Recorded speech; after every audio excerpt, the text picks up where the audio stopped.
जब संसार में अधर्म और राक्षसों का आतंक बढ़ गया था, हर ओर भय और विनाश का वातावरण था, तब देवताओं ने आदि शक्ति का आवाहन किया और माँ काली प्रकट हुई।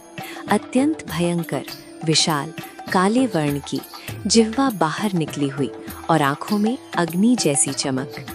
माँ काली ने राक्षसों का संहार करना शुरू किया। उनके क्रोध और शक्ति से धरती कांप उठी। एक एक करके सभी दुष्टों का विनाश हो गया, लेकिन उनका क्रोध शांत नहीं हुआ। वे युद्ध भूमि में तांडव करने लगी।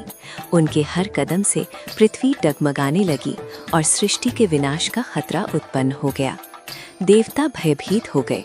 उन्होंने भगवान शिव से प्रार्थना की कि वे माँ काली के क्रोध को शांत करें। भगवान शिव ने एक उपाय सोचा। वे एक छोटे बालक का रूप धारण कर युद्ध भूमि में लेट गए।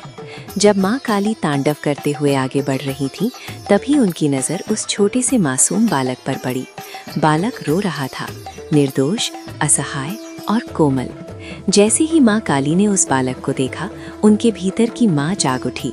उनका क्रोध अचानक शांत होने लगा। उनकी भयंकर आंखों में ममता और करुणा भर आई। उन्होंने तुरंत बालक को अपनी गोद में उठा लिया। माँ काली का हृदय दया और प्रेम से भर गया। उन्होंने उस बालक को चुप कराने के लिए उसे स्तनपान कराया।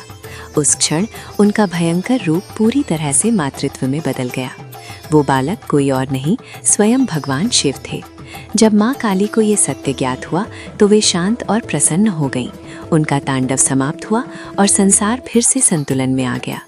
माँ का हृदय चाहे बाहर से कितना भी कठोर क्यों ना लगे, भीतर से वो प्रेम, करुणा और ममता का अथाह सागर होता है। एक माँ अपने क्रोध और शक्ति को भी अपने बच्चों के लिए पल भर में त्याग सकती है।